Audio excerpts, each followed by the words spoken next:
Hola a todos, les habla Jaime Andrés Gómez, estudiante de Ingeniería Agronómica de séptimo semestre de la Universidad de Los Llanos. En este video vamos a tratar acerca de un artículo de investigación referente al tema de maquinaria agrícola que se titula Distribución de las fracciones de fósforo en un oxisol brasilero bajo diferentes sistemas de labranza. Entonces, en resumen, el estudio se realizó en un oxisol en el sur brasilero y tenía como objetivo determinar la forma en que los diferentes sistemas de labranza podían afectar la distribución de fósforo en el suelo. Entre los tratamientos que se utilizaron tenemos uno, el de labranza Al cero, iniciar la que próxima siembra temporada de directamente siembra, sobre se los autoriza en residuos del cambio un cultivo equipo anterior. como este, que Como tras segundo lectura tratamiento, labranza tiene mínima, que era un pase de cincel a 15 centímetros de profundidad y rastra de discos a 7,5 centímetros.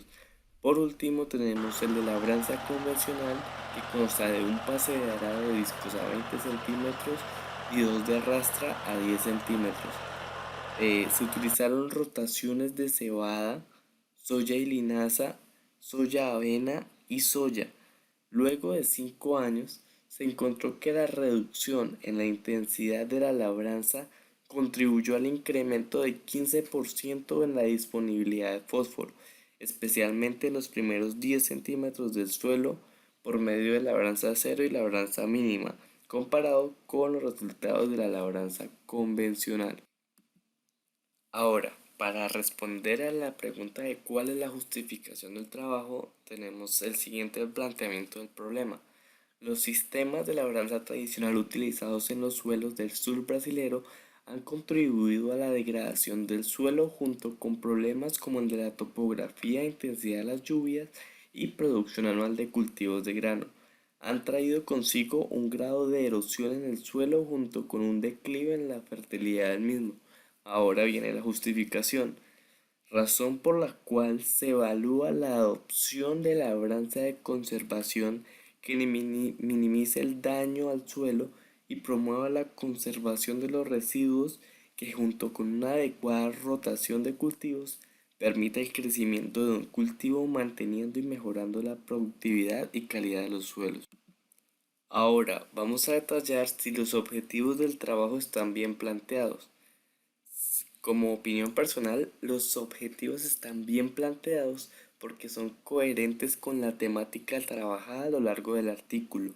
Plantean la determinación del efecto de los sistemas de labranza en la distribución y concentración de las formas de fósforo en el suelo, cerca de la superficie, y de igual forma concuerdan con las conclusiones plasmadas al final del trabajo, donde se asocia cada tipo de labranza con su respectivo efecto sobre las diferentes formas de fósforo en el suelo.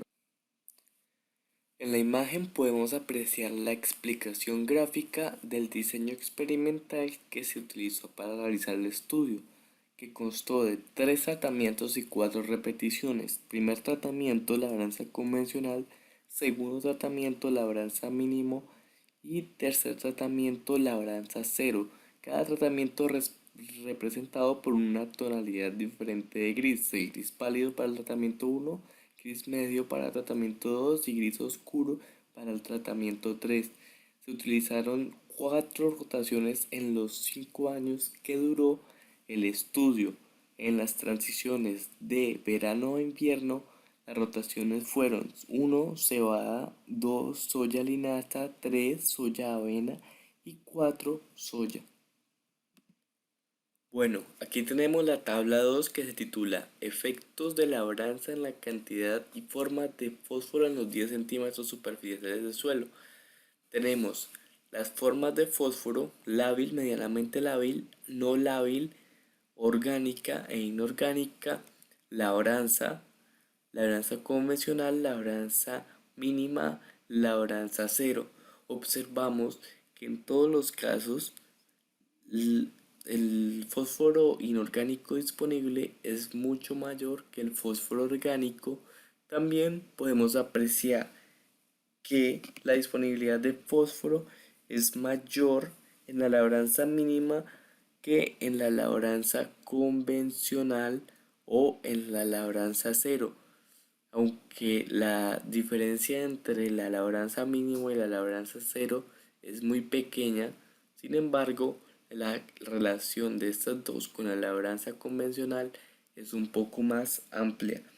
Los niveles de fósforo lábil son menores que los de fósforo medianamente lábil y no lábil y tienden a incrementar con la disminución en la intensificación del terreno. Es decir, entre más intensificado esté el terreno, menos fósforo lábil encontraremos.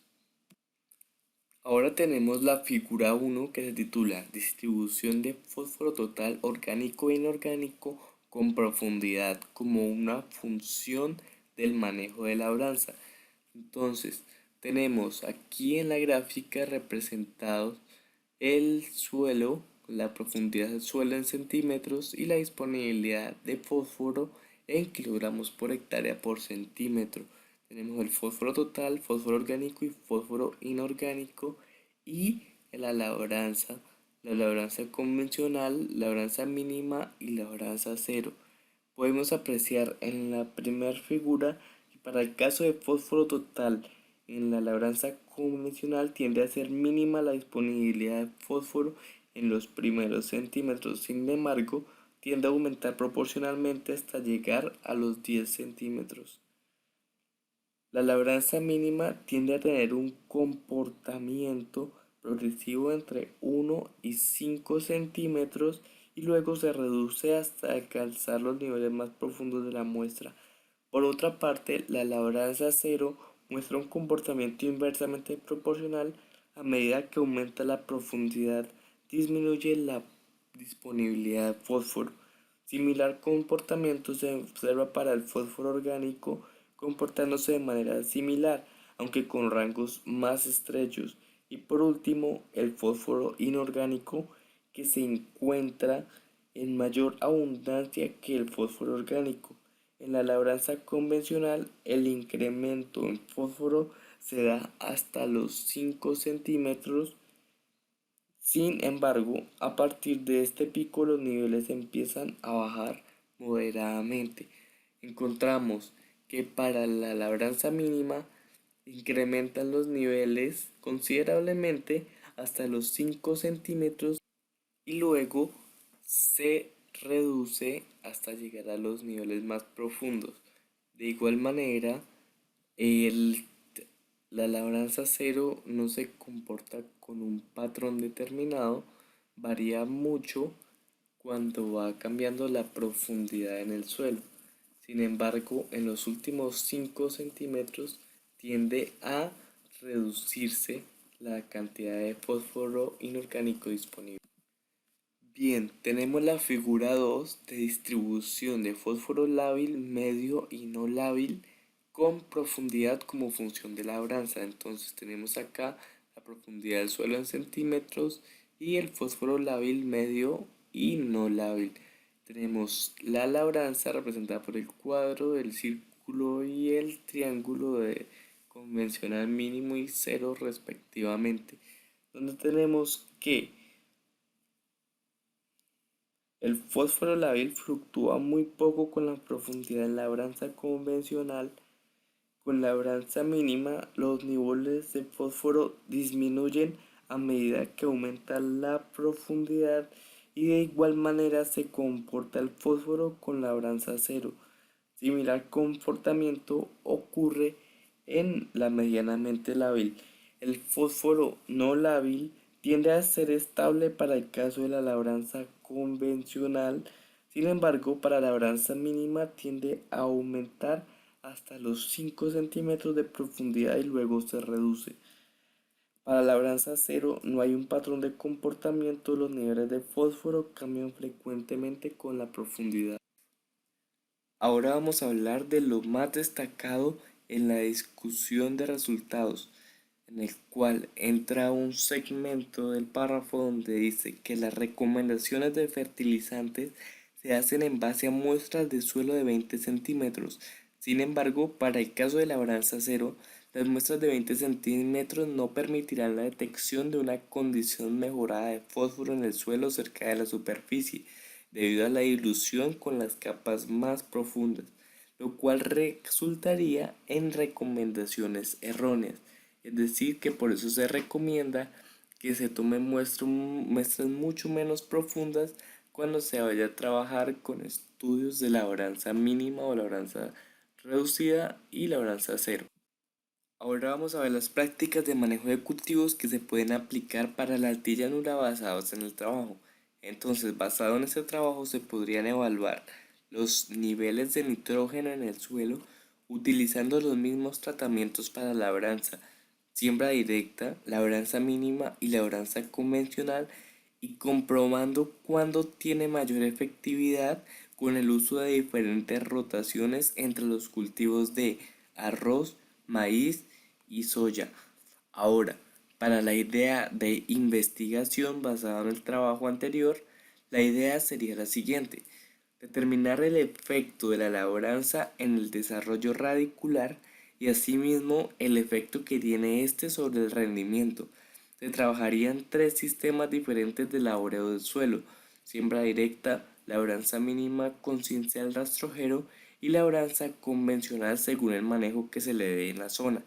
En un sistema agrícola con rotación, arroz, maíz, soya, se realizará un muestreo destructivo con el fin de medir diferentes variables de la raíz de la planta: longitud, número de raíces, peso seco, según el tratamiento de labranza y asimismo relacionarlo con la producción en grano del cultivo.